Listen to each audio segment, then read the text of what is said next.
My name is Madeline Rowe, and at 32 years old, as a Chief Petty Officer in the United States Navy with 12 years of service and 2 commendation medals, I stood in the stinging October chill of Arlington National Cemetery watching my father's casket descend while my sister whispered that I was a failure. The funeral of Commander Gerald Rowe was a masterpiece of hypocrisy, a meticulously choreographed display of grief funded by the very corporate empire that had eroded my father's soul long before his heart finally gave out in a sterile suite at the Johns Hopkins Hospital. As I stood there in my crisp dress blues, the fabric stiff and smelling of dry cleaner chemicals and old tradition, my sister Camille leaned in toward me. She was draped in a bespoke black cashmere coat from Loro Piana that probably cost more than my annual housing allowance, and her breath smelled of expensive peppermint and pure, concentrated malice. "Look at you, playing soldier while I ran the empire that actually kept Dad alive," she hissed, her voice cutting through the somber silence loud enough for the first 3 pews of mourners to hear clearly. "You were always the disappointment, Madeline. Don't think your uniform hides the fact that you abandoned him." I looked at her polished facade, the waterproof Chanel mascara that hadn't moved an inch, and the way she adjusted her black leather gloves from Hermes, and I felt the cold, distinct click of a safety being disengaged in my mind. "I didn't abandon him, Camille," I replied, my voice as steady as a sniper's aim and as cold as the Atlantic in midwinter. "I just wasn't on the payroll. But I am getting ahead of myself, and to understand the sheer weight of the venom in her words, I have to take you back to the beginning of the end. The divide between us wasn't built overnight. It was constructed brick by brick, starting from the moment Camille took over Rowe Logistics and Defense, the multi-million-dollar firm my father had built from a single delivery truck. While I was navigating a black 2024 Chevrolet Tahoe through the dusty outskirts of overseas bases, Camille was navigating the boardroom in Hartford, Connecticut, making sure she was the only name on the inheritance forms. 4 years she played the role of the devoted daughter, the one who stayed behind to manage the family legacy while I chose a life of service that took me thousands of miles away from the mahogany-paneled office. She used the company credit cards to pay for a lifestyle of $400 an hour private tutors for her children and $25,000 gala tables, all while sending me clipped emails about how Dad's health was declining and how my absence was the primary cause of his stress.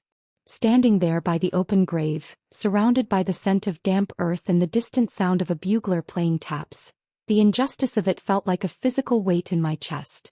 To the world, Camille was the savior, the woman who handled the $150,000 monthly medical bills and the complex insurance claims that kept our father in the best private care.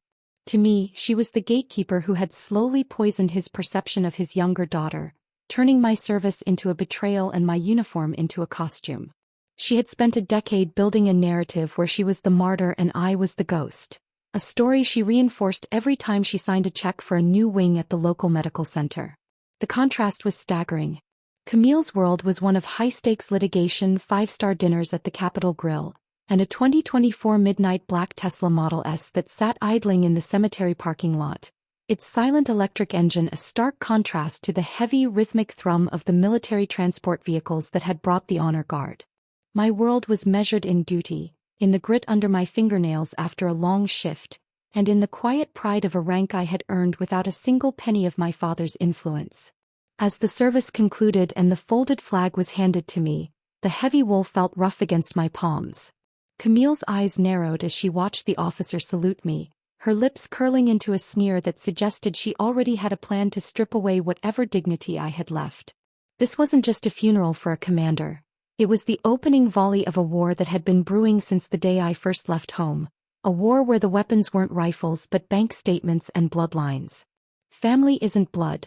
Family is who stays when the truth comes out, and as I turned to walk away from the grave, I knew that the truth about Rowe Logistics and Camille's supposed sacrifices was about to be unraveled, one thread at a time. Growing up in our $1.4 million colonial estate in the heart of Alexandria, Virginia, the contrast between our lives was applied with a surgical cold precision that left no room for sisterly affection. Camille was always the saint of service, a title she wore like the $4,000 Chanel suits she donned for the high society charity galas at the Ritz-Carlton. She had built Valor House, a non-profit organization ostensibly dedicated to supporting veterans, which pulled in a staggering $12.4 million in annual donations from well-meaning patriots and corporate giants looking for a tax write-off. While the public saw a tireless advocate for the brave, I saw the woman who drove a $95,000 frozen blue Porsche Taycan and spent more on her weekly manicures at a boutique spa in Georgetown than most of my subordinates earned in a month. Meanwhile, my reality was stripped of such polished veneers as I served as a logistics officer in the 10th Mountain Division. I lived in a cramped $1,200 a month apartment in a gray complex in Colorado Springs, where the radiator hissed like a dying animal and the scent of cheap pine sol never quite masked the smell of damp carpet.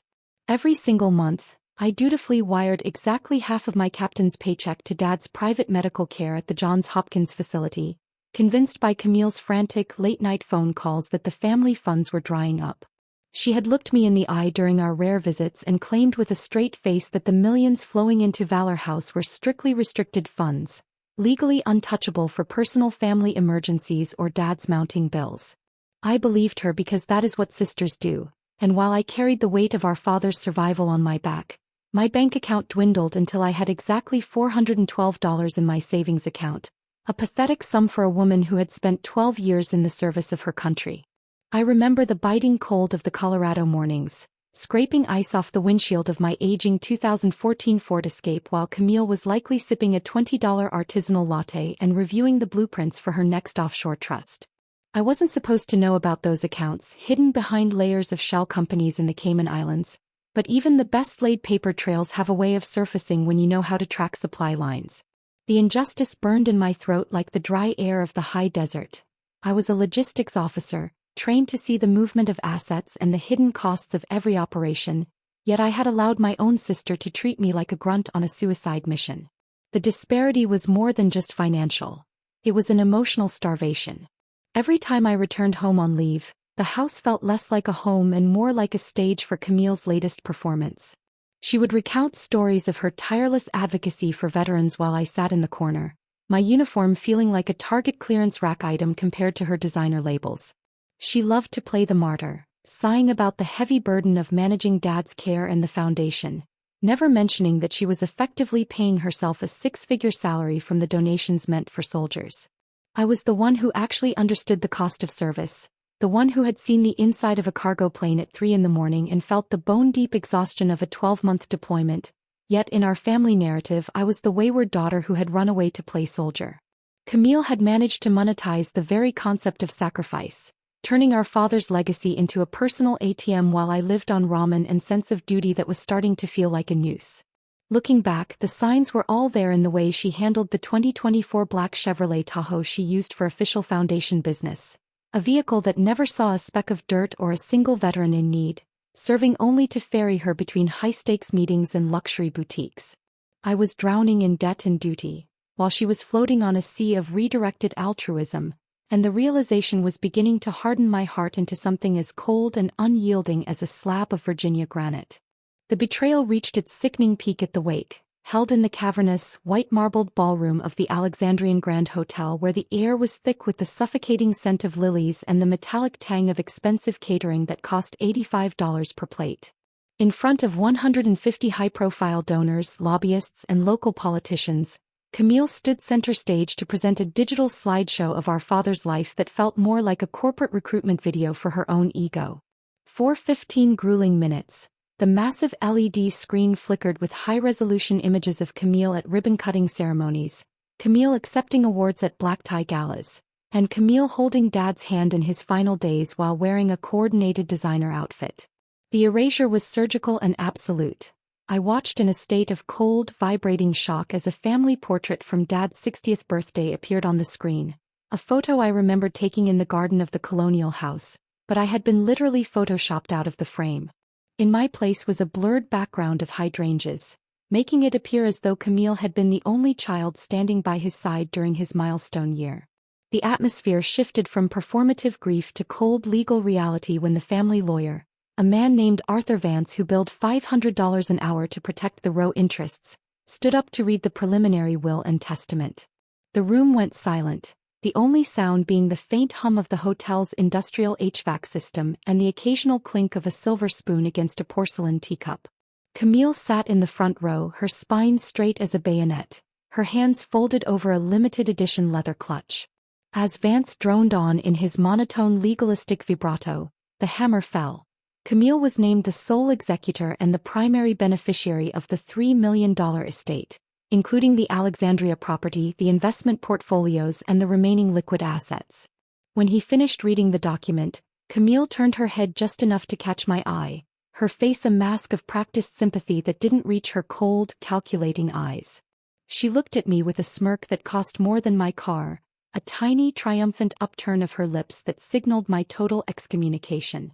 "Dad knew who actually cared, Maddie," she whispered, her voice carrying through the sudden vacuum of the room with the precision of a calculated strike. "You are not even mentioned in the final draft because Dad finally realized that duty to your country was just an excuse to avoid your duty to this family." The silence that followed was deafening, a physical pressure that made my ears ring as I saw Dad's old Navy friends, men who had served with him for decades and wore their medals with the same quiet dignity I tried to emulate, suddenly look down at the patterned carpet or find intense interest in the dregs of their coffee. They knew the truth, or at least they suspected it, but in the face of Camille's polished power and the $3 million backing her words, they remained silent. I felt the bile rise in my throat, the cloying sweetness of the floral arrangements mixing with the smell of the seared ahi tuna appetizers being circulated by waiters in white gloves, and for a moment the world tilted. I was a chief petty officer who had managed multi-million-dollar logistics chains in combat zones, yet here I was, being treated like a thieving stranger in my own father's house. Camille had not just stolen the money, she had attempted to overwrite my very existence, turning my 12 years of service into a narrative of abandonment. I stood there in my dress blues, the medals on my chest feeling like lead weights, and realized that the woman sitting across from me wasn't my sister anymore, but a hostile operative who had been planning this ambush for years while I was busy honoring the code she had so effortlessly betrayed. That night, I sat in a 24-hour diner on the outskirts of Alexandria, the harsh fluorescent lights humming with a low, headache-inducing frequency at exactly 3:22 in the morning. My booth was upholstered in cracked red vinyl that smelled of stale cigarettes and industrial-grade degreaser, a sharp departure from the polished mahogany and expensive lilies of the wake. I had a single paper napkin, a cheap blue ballpoint pen that skipped on the greasy surface, and a list of dates scrawled in my jagged military-style print. My father, Commander Gerald Rowe, was a man who lived and breathed by codes, a man who never left a perimeter unsecured or a backup plan unwritten, and the more I stared at the dates of his final medical crises, the more the numbers refused to align with the frantic texts Camille had sent me in Colorado. He wouldn't have left me with absolutely nothing. Not the man who taught me that a soldier's word is her bond and that logistics is the heartbeat of any successful campaign. I remembered his old M65 field jacket, the one from his early days in the Navy, hidden in the dark recesses of the hall closet behind Camille's wall of floor-to-ceiling mirrored shoe racks. Camille had deemed it too shabby and worn for the memorial display, preferring to showcase his dress whites which looked pristine but lacked the soul of the man who had actually worn them thin at the elbows.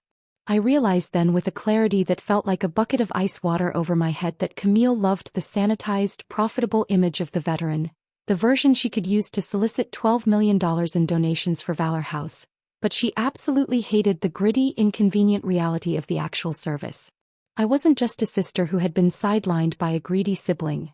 I was a living, breathing witness to the truth of our father's life and the sacrifices she had commodified for her own gain, making me a loose end she desperately needed to eliminate from the family narrative. The diner was nearly empty, save for a tired-looking truck driver nursing a cup of $3 black coffee and the rhythmic sound of the short-order cook scraping the griddle with a metal spatula.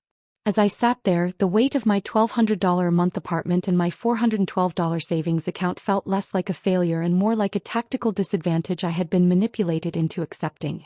My father had always told me that in any operation, you have to look for the anomaly, the one thing that doesn't fit the pattern, and Camille's obsession with my abandonment was the biggest anomaly of all. She had spent years building a digital and legal fortress to keep me out, but she had forgotten that I was trained to find the gaps in the most complex supply chains in the world. I thought about the offshore trusts, the 2024 Midnight Black Tesla Model S she drove with such unearned arrogance, and the way she had looked at me during the reading of the will with that smirk that cost more than my entire career. She thought she had won because she held the deed to the colonial house and the keys to the $3 million estate, but she didn't realize that I still had the one thing her money couldn't buy, the deep, instinctive knowledge of how our father truly operated. As the sun began to cast a pale, sickly gray light over the parking lot, I realized that the field jacket wasn't just a piece of old canvas. It was a map, and Camille's arrogance had left it right where I could reach it.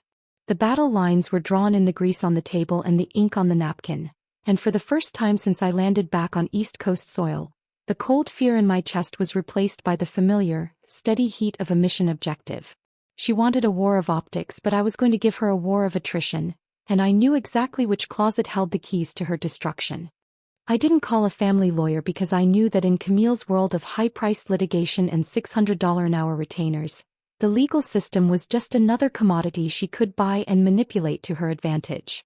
Instead, I called Elias, my husband and a former forensic accountant for the Army's Criminal Investigation Division, a man who viewed a balance sheet with the same lethal precision I used to view a supply manifest. We met in a dimly lit rented office space in a nondescript brick building in Arlington that smelled of burnt coffee from a $20 Mr. Coffee machine and the dry, metallic scent of old paper and ozone from an aging laser printer. As the rain streaked against the narrow windows, blurring the lights of the city outside, we began the grueling process of digging into Valor House's Form 990 tax filings, peeling back the layers of Camille's carefully constructed charitable facade. The numbers didn't just fail to add up.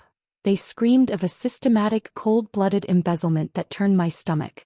We discovered that $2.4 million had been moved under the vague heading of medical equipment grants, a paper trail that snaked through 3 different domestic banks before leading directly to a shell company registered in Malta called Aegis Healthcare Solutions. Further down the ledger, we found $800,000 categorized as travel expenses and operational costs for a purported veteran recovery center in the Balkans. But when Elias cross-referenced the GPS coordinates and local land registry, the facility was revealed to be nothing more than a sun-scorched vacant lot in the outskirts of Kosovo. We spent hours surrounded by the hum of his high-end Dell Precision workstation, gathering digital bank statements, IP logs recovered from my father's hidden Panasonic Toughbook, the one Camille had overlooked in her rush to claim the mahogany desk, and a collection of encrypted emails that laid bare the depth of her deception.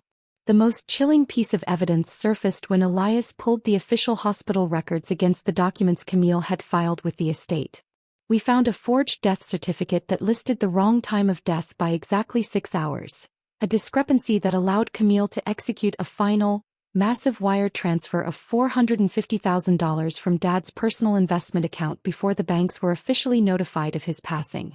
I sat there in the flickering light of the monitor, my hands trembling as I realized that while I was grieving in the hospital chapel, Camille was hunched over her 2024 Midnight Black Tesla's onboard computer, authorizing the theft of our father's final liquid assets.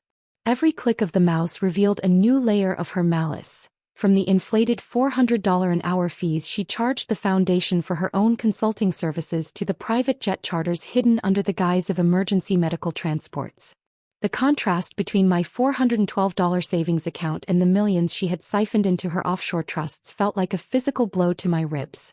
She had used the image of our father's suffering to solicit $12.4 million in annual donations, effectively turning his slow decline into a lucrative business model while I was struggling to pay for a $1,200 a month apartment in Colorado. I wasn't just looking at a case of sibling rivalry or greed. I was looking at a criminal enterprise built on the bones of veterans and the silence of a dying man. Elias looked at me over the rim of his glasses, his face illuminated by the blue light of a spreadsheet that proved Camille had been systematically draining Dad's estate for 3 years. And I knew that the mission had changed from reclaiming an inheritance to executing a full-scale tactical takedown of the woman who thought she had already won the war. The trap was set with the kind of tactical precision Camille usually reserved for her tax evasions, staged within the opulent, gold-leafed ballroom of the Mayflower Hotel for the commander's legacy gala. It was a $500 a plate event that Camille had organized with frantic speed just 2 weeks after the funeral, ensuring the grief was still fresh enough to be profitable but distant enough to allow for celebration. There were 300 guests in attendance, a sea of black ties and silk gowns that included 3 influential state senators and a high-ranking executive from a major Department of Defense contractor, all gathered to witness Camille's crowning moment. The ballroom was draped in $15,000 worth of custom-ordered heavy silk American flags that hung from the ceiling like silent, expensive witnesses to the fraud unfolding below. Camille was positioned center stage under a $3,000 spotlight, her silhouette framed by a massive digital projection of our father's face, and she held a crystal flute of $200 Louis Roeder Cristal champagne with the practiced ease of a woman who believed she was untouchable. She was preparing to accept a National Service Medal for her work with Valor House, her face a mask of humble grace while her $20,000 Harry Winston diamond earrings caught the light with every choreographed nod. I arrived exactly 45 minutes late, intentionally bypassing the valet line where a row of luxury vehicles including Camille's $95,000 Porsche Taycan and several 2024 black Chevrolet Tahoes sat gleaming under the portico. I didn't wear the floor-length black gown Camille had mockingly suggested in an email. Instead, I marched through the arched mahogany doorways in my full Class A uniform, my medals polished to a mirror shine and my trousers creased with a sharpness that could draw blood. The rhythmic click of my low-quarter shoes against the marble floor cut through the polite murmur of the crowd like a countdown timer. In my right hand I carried a professional matte black Pelican briefcase, the kind used for transporting sensitive electronic equipment or high-level intelligence dossiers, and its utilitarian weight was a jarring contrast to the delicate hors d'oeuvres and silk pocket squares surrounding me. As I moved through the room, the scent of expensive perfume and aged bourbon seemed to evaporate, replaced by the cold, ozone-like clarity of a mission objective. I saw Camille's eyes widen as she spotted me from the stage, her grip tightening on the champagne flute until her knuckles turned as white as the linens on the tables. The room began to go quiet, a ripple of confused silence spreading from the back to the front as the guests realized the commander's other daughter hadn't come to celebrate, but to testify. Camille tried to maintain her composure, flashing a tight plastic smile that probably cost her $10,000 in cosmetic dentistry, but I could see the frantic calculation behind her eyes as she looked at the matte black briefcase. She had spent $12.4 million of other people's money to build this stage, but she had forgotten that I was the one who knew how to dismantle it. I didn't wait for an invitation to speak. I walked straight to the edge of the stage, the heavy fabric of my uniform feeling like armor against the hypocrisy of the room. The contrast was absolute. The woman on the stage was a construct of PR firms and offshore accounts, while the woman standing on the floor was the daughter our father had actually raised in the dirt and the duty of real service. I placed the briefcase on a nearby table covered in a $30 a yard damask cloth, the metallic snap of the latches echoing through the silent ballroom like a gunshot. I wasn't there to ask for my share of the $3 million estate or to beg for a mention in a revised will. I was there to execute a scorched earth policy on the empire of lies she had built using my father's name as a shield. The state senators leaned forward and the DoD contractor set down his drink, sensing the shift in the atmosphere from a gala to a tribunal, and as I looked up at my sister, I felt the final piece of the logistics chain click into place. Family isn't blood. Family is the person who doesn't forge a death certificate to steal $450,000 while their father is still warm in his bed, and tonight, the price of that betrayal was finally coming due in front of everyone she sought to impress. I did not wait for an introduction or a polite opening to intervene in the meticulously staged theater of my sister's ambition. Instead, I marched directly onto the elevated mahogany stage during the most critical moment of her keynote speech, my low-quarter shoes striking the floor with a rhythmic military authority that commanded the attention of every donor in the room. The microphone feedback screeched with a piercing metallic wail that sounded like a warning siren through the $5,000 Bose surround sound system, cutting off Camille's rehearsed anecdote about our father's last wishes. "Camille, you forgot one very important slide in your carefully curated presentation," I said, my voice projected with the low-frequency resonance of a commanding officer addressing a formation of 300 soldiers. Without giving her a chance to recover her poise, I reached into the breast pocket of my dress blues, pulled out a Kingston encrypted flash drive, and jammed it into the side of the stage-side laptop that was feeding the massive LED screen behind her. The screen did not display another filtered image of our father in his youth. Instead, it flickered and then roared to life with the stark black-and-white reality of internal wire transfer logs from Valor House's primary Chase business account. The first line item, highlighted in a surgical red, showed $420,000 sent directly to an entity called Ramtech Dynamics, a firm officially blacklisted by the Department of Commerce as a banned foreign contractor. "This isn't charity and these aren't medical grants for veterans," I told the stunned crowd as the 3 state senators in the front row leaned forward with expressions of sudden, sharp alarm. This is state-adjacent technology smuggling disguised as a nonprofit, funded by the $12.4 million you all donated under the guise of patriotism. As the digital trail scrolled, revealing redirected logistics manifests and end-user certificates for dual-use hardware that had been rerouted through Malta, I reached into the matte black Pelican briefcase and pulled out 50 bound copies of the actual forensic audit Elias and I had spent 72 hours compiling. I began handing them out to the front tables, the heavy paper thudding against the fine $30 yard damask linens, ensuring that the Department of Defense contractor and the political heavyweights were holding the physical proof of the $800,000 Camille had laundered through a vacant lot in Kosovo.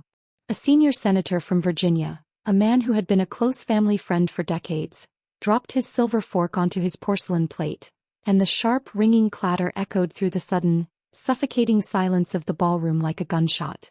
The contrast in the room was now absolute.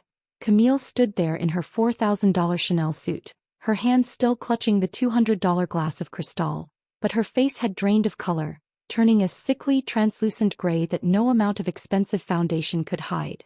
The $15,000 worth of silk American flags hanging from the rafters now felt like a shroud rather than a decoration, as the very people she had manipulated to build her $3 million empire began to realize they were holding evidence of a federal crime. I looked at her, seeing the frantic cornered animal twitch in her eyes, and I realized that the woman who had photoshopped me out of our father's life had finally been exposed by the very logistics she thought she had mastered. This wasn't just about the money she stole from my $412 savings account or the forged death certificate that listed the wrong time by 6 hours. This was about the cold, hard reality of a daughter who had betrayed her country and her blood for a $95,000 Porsche Taycan and a seat at a table she never deserved to sit at. Family is not just a shared name. It is a shared integrity, and as the security teams began to murmur into their earpieces, I knew the perimeter Camille had built around her lies had finally been breached beyond repair. Camille's face turned a shade of sickly, ashen gray that I had previously only seen on the faces of men in active combat zones when they realized their position had been completely overrun and there was no extraction coming. "You are delusional, Madeleine," she screamed into the quiet of the ballroom, her voice cracking and losing its polished, philanthropic lilt as she lunged toward the laptop. But she was too late to stop the next slide from loading onto the massive LED screen. The display shifted from financial spreadsheets to a direct export of her private, encrypted email server, showing a thread titled Project Sunrise in which she discussed the liquidation of our father's estate and the tactical movement of overseas assets into her personal offshore accounts in the Cayman Islands. The donors, men and women who collectively controlled billions in capital and political influence, began to stand up with a synchronized heavy rustle of silk and wool, their previous admiration replaced by a palpable cold disgust as they moved toward the exits of the Mayflower Hotel. The Saint of Alexandria was being unmasked in real time as a common thief draped in a $4,000 Chanel suit, her reputation disintegrating faster than the bubbles in her $200 glass of Cristal. I watched as the state senator I had handed an audit to stood up without a word, his face a mask of stone, and signaled to his security detail to move him away from the blast radius of Camille's career. The emails on the screen were damning, detailing exactly how she had manipulated the restricted funds of Valor House to pay for her $95,000 Porsche Taycan and the $15,000 of silk flags that now seemed to mock her from the ceiling. Every line of text that scrolled by was a nail in the coffin of the empire she had built on the back of our father's service and my supposed abandonment. She looked around the room, her eyes darting like a trapped predator, realizing that the 300 guests she had invited to witness her triumph were now witnesses to her federal indictment. The smell of the expensive lilies and the seared ahi tuna now felt like the scent of a crime scene, heavy and suffocating under the heat of the stage lights that were no longer flattering but interrogative. Camille tried to grab my arm, her manicured nails digging into the heavy wool of my dress blue sleeve, but I stepped back with a calmness that only comes from knowing the mission is already accomplished. I didn't feel a surge of joy or a rush of sisterly regret. I felt the cold, clinical satisfaction of a logistics officer who had successfully diverted a hostile shipment. The room was emptying rapidly, the high-profile contractors and lobbyists disappearing into the night to call their own lawyers and distance themselves from the radioactive wreckage of the Roe legacy. Camille stood alone on that stage, a small, trembling figure against the backdrop of her own self-incriminating emails, while the digital clock on the screen ticked past midnight. She had spent a decade trying to erase me from the family portrait, but in my 12 years of service, I had learned that you cannot hide the truth of a supply chain forever. As the last of the senators exited and the heavy mahogany doors of the ballroom swung shut, the only sound left was the low hum of the projector and the ragged, uneven breathing of a woman who had realized that her $3 million estate was now just a pile of evidence. Family isn't blood. Family is the person who guards the perimeter of your honor. And as I turned to walk out of the hotel and back into my own life, I knew that for the first time in 32 years, the Roe name actually meant something again, even if I was the only one left to carry it. The fallout from the gala was immediate and radioactive, spreading through the corridors of power in Northern Virginia with the speed of a digital virus. By exactly 8 a.m. the following morning, the crisp, quiet air outside the Valor House headquarters was shattered by the arrival of the FBI's white-collar crime division, their specialized units moving in with a synchronized efficiency that mirrored a combat raid. I watched from a parked 2024 Chevrolet Tahoe across the street as agents in windbreakers marked with bold yellow letters began the systematic dismantling of Camille's empire, seizing 14 high-capacity servers and wheeling out 42 heavy bankers' boxes filled with the physical evidence of a decade of deception. The glass and steel facade of the nonprofit, which had once stood as a monument to my sister's manufactured saintliness, was now a crime scene cordoned off with yellow tape that fluttered in the cold wind. Camille, ever the tactician but blinded by her own desperation, tried to execute a final escape plan that was as predictable as it was pathetic. She attempted to flee toward Dulles International Airport, likely aiming for a flight to a jurisdiction that didn't have a direct extradition treaty, but she never even made it to the terminal. Her $95,000 frozen blue Porsche Taycan, a vehicle purchased with the redirected donations meant for wounded veterans, was intercepted on the Dulles Access Road and blocked by 3 unmarked black SUVs that pinned her against the concrete median with surgical precision. I was told later by a contact in the bureau that she didn't go quietly. She screamed about her connections and her $3 million estate until the cold steel of the handcuffs snapped around her wrists, a sound that finally silenced the lies she had told since our father first fell ill. By noon, the United States Attorney's Office for the Eastern District of Virginia had released a preliminary indictment that read like a manifesto of betrayal. Camille was officially charged with 12 counts of wire fraud, 4 counts of money laundering involving the shell companies in Malta and Kosovo, and several counts of tampering with official records, including the forged death certificate that had allowed her to drain $450,000 in a single hour. Each charge carried a weight that no amount of offshore trusts or high-priced legal counsel could lift. As the news cycle began to churn, the Saint of Alexandria was replaced by a mugshot of a woman whose $20,000 earrings had been confiscated and whose $4,000 Chanel suit was being swapped for a standard-issue orange jumpsuit. The contrast between her current reality and the life she had stolen was absolute. While she sat in a holding cell smelling of industrial bleach and despair, I sat in the quiet of my lawyer's office, finally looking at the real, unedited will that Elias had recovered from a secure cloud backup my father had hidden years ago. My father hadn't abandoned me. He had left the entirety of the $3 million estate to a trust that Camille could only access if she remained the head of a legitimate charity, a clause she had attempted to bypass by simply forging a new version.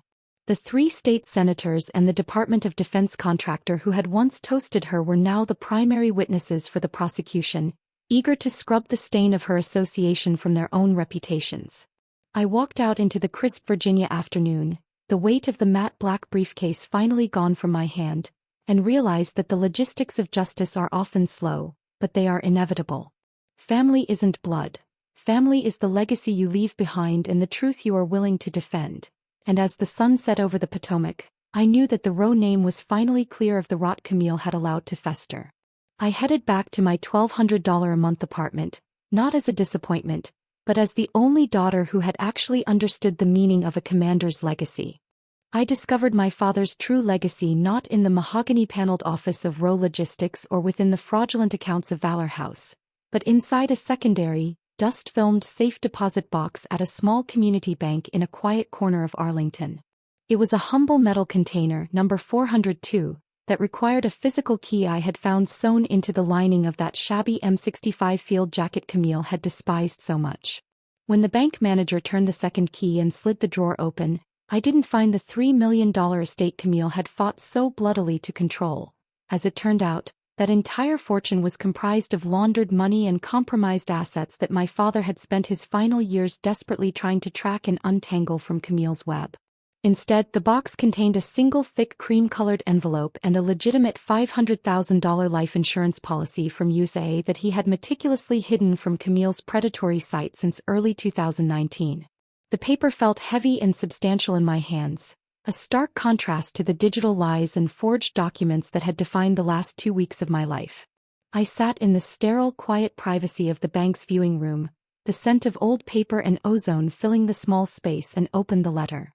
Maddie, the handwriting began, jagged and shaky but possessing that unmistakable military precision. You have the teeth I lost along the way. I watched Camille turn the company into a predator, and I realized too late that I had built a monster while you were out building a life of honor. Use this to finish the fight, because you are the only one left who knows that a commander's real duty is to the truth, not the profit margin. Reading those words, I felt a weight lift off my shoulders that I hadn't even realized I was carrying.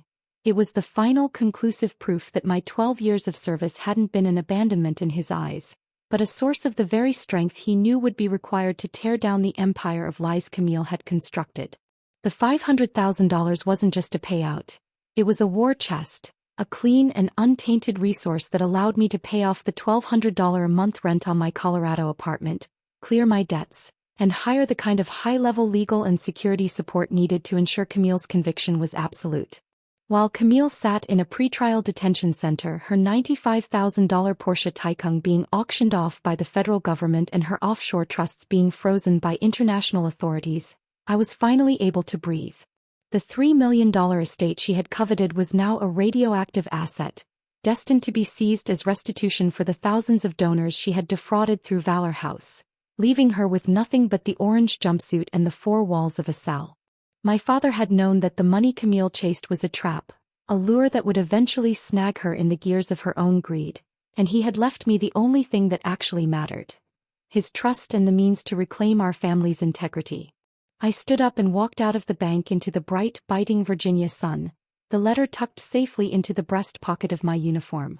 The contrast between my $412 savings account and this new reality was secondary to the realization that I was no longer the ghost in the family portrait. I was the officer who had held the line, the daughter who had stayed when the truth came out, and the witness who had finally brought a criminal to justice. Family isn't blood. Family is the person who leaves you a map when the world goes dark. And as I drove my aging Ford Escape toward the cemetery to pay one last, quiet visit to the man who finally saw me, I knew the fight wasn't just finished, it was won. My father's true legacy wasn't in the bricks of a $1.4 million colonial or the balance of a Cayman Islands account. It was in the resilience of a daughter who refused to let a uniform be used as a camouflage for a crime. The dissolution of Valor House was as clinical and swift as a tactical extraction, a process overseen by a court-appointed receiver who systematically liquidated every piece of furniture, every high-end Dell server, and even the lease on the prestigious Alexandria office space that had once been Camille's throne. By the time the federal government finished its audit, the remaining $4.2 million in seized liquid assets, including the proceeds from the auction of her $95,000 Porsche Taycan and the various offshore accounts Elias had helped uncover, was redistributed with strict oversight to actual VA hospitals and legitimate veterans rehabilitation centers across the East Coast. It was a poetic recalibration of justice, seeing the money that had been siphoned for $500 plate galas and $4,000 Chanel suits finally being used to purchase specialized prosthetics and fund mental health initiatives for the men and women Camille had used as props for her greed. Camille is currently serving a 15-year sentence in a maximum security federal facility in the rugged mountains of West Virginia, a place where the air is thin and the luxury she once considered her birthright is non-existent. Just 3 weeks ago, a thin, smudged envelope arrived at my new address, containing a letter written on cheap, lined commissary paper that felt like sandpaper compared to the embossed Loro Piana stationery she used to favor. In a cramped, desperate hand that lacked all of her former boardroom confidence, she begged me for money to fund her prison canteen account, complaining about the quality of the industrial-grade soap and the lack of decent coffee in the facility. She actually had the audacity to suggest that as family, I owed her a portion of the $500,000 life insurance policy that our father had hidden away from her predatory reach. I didn't reply to the letter, nor did I feel the slightest flicker of the guilt she had spent decades trying to instill in me. Instead, I fed the pages into a cross-cut shredder and watched as the last remnants of her manipulation were reduced to meaningless confetti. I took the final step of blocking the federal facility's designated outgoing number and instructed my legal counsel to reject any further communication from her or her court-appointed representatives. The contrast of our current lives is the final, unyielding truth of the Roe legacy.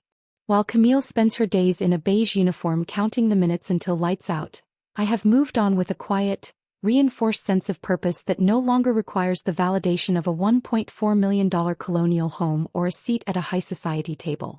I used a portion of the insurance money to establish a legitimate, transparent scholarship fund in our father's name for the children of active duty Navy personnel, ensuring that the $500,000 is used to build futures rather than offshore trusts. I still drive my old Ford Escape and my savings account has grown beyond that pathetic $412. But the real wealth I carry is the knowledge that I finished the fight exactly the way the commander expected me to. I often think back to that freezing morning at Arlington, the smell of damp earth and the sharp rhythmic sound of the bugler playing taps, and I realize that the safety I disengaged in my mind that day remains off. I am no longer the disappointment or the ghost in the family portrait. I am the daughter who held the line when the empire collapsed, the one who understood that logistics is not just about moving cargo, but about the integrity of the chain. Family isn't blood. Family is the person who stays when the truth comes out and refuses to let a legacy be buried under a mountain of lies. I haven't looked back once at the wreckage Camille made of her life, because as any good officer knows, once the objective is secured and the perimeter is clear, you don't linger in the kill zone. You move forward to the next mission with your head held high and your honor intact. Now, I live in a quiet, century-old row house in the Fan District of Richmond, Virginia, where the streets are lined with maturing oak trees and the air smells of blooming jasmine and rain-washed brick rather than the suffocating lilies of a funeral parlor. There are no $15,000 silk flags hanging from my ceilings, no $3,000 spotlights illuminating my movements, and certainly no 300-person galas designed to feed a manufactured ego. There is just the quiet, unvarnished truth of a life built on actual merit. I spend my mornings on a small wrought iron balcony, sipping a $3 coffee and watching the neighborhood wake up, a stark and beautiful contrast to the sterile high-stakes battlefield Camille and I once occupied. The $1.4 million colonial in Alexandria has been sold to settle a fraction of the restitution Camille owes, and the mahogany-paneled offices of Roe Logistics have been purged of the rot she invited in, leaving me with a sense of peace that I now realize is exactly what my father wanted for me all along. He didn't want me to be a pawn in a corporate game or a silent witness to a charitable fraud. He wanted me to have the strength to stand alone in the light of the truth. The legal system isn't perfect, and it took months of grinding forensic work and the courage of a few aging veterans to break through the wall of Camille's influence. But today, for the first and perhaps only time in my family's history, the system actually worked. My bank account no longer sits at a desperate $412, but I still find myself checking the balance with the same discipline I used when I was a logistics officer in the 10th Mountain Division, a habit that keeps me grounded in a reality Camille could never understand. I have reclaimed the Roe name from the headlines and the indictments, stripping away the designer labels and the offshore accounts until only the core of my father's original legacy remained, a commitment to duty that transcends personal gain. In the quiet hours of the evening, when the orange glow of the streetlights begins to filter through the windows of my home, I sometimes think about the 15-year sentence Camille is serving in that federal facility in West Virginia, and I feel a profound, silent relief that I am no longer part of her narrative. She chose a path of hyper-realized greed, a life measured in $95,000 Porsches and $400 an hour consulting fees, while I chose the path of the teeth he said I had. I have learned that family isn't blood. Family is the collection of people who honor your spirit and protect your integrity when you are no longer there to do it yourself. My father's hidden life insurance policy didn't just provide me with $500,000. It provided me with the ultimate tactical advantage, the knowledge that I was loved by the only person whose opinion actually mattered. The weight of the matte black briefcase and the cold steel of the evidentiary files are gone now, replaced by the simple heavy weight of a life lived without secrets. I have found a local community here that values the person, not the pedigree, and as I walk down the sidewalk toward the park, no one sees a disappointment or a wayward daughter. They just see a woman who served her country and came home to find her own version of the American dream. The fallout was radioactive and the destruction of Camille's empire was total. But from the ashes, I have cultivated an existence that is detailed in its simplicity and rich in its honesty. This quiet house in the Fan District is my command post now, a place of sanctuary where the only codes I live by are my own. I have finally found the peace that Dad spent his final, difficult years trying to secure for me, and as I close the door on the world each night, I know that the fight wasn't just about exposing a toxic sister. It was about saving the woman I was always meant to be. The mission is officially over, the perimeter is secure, and for the first time in 32 years I am finally home.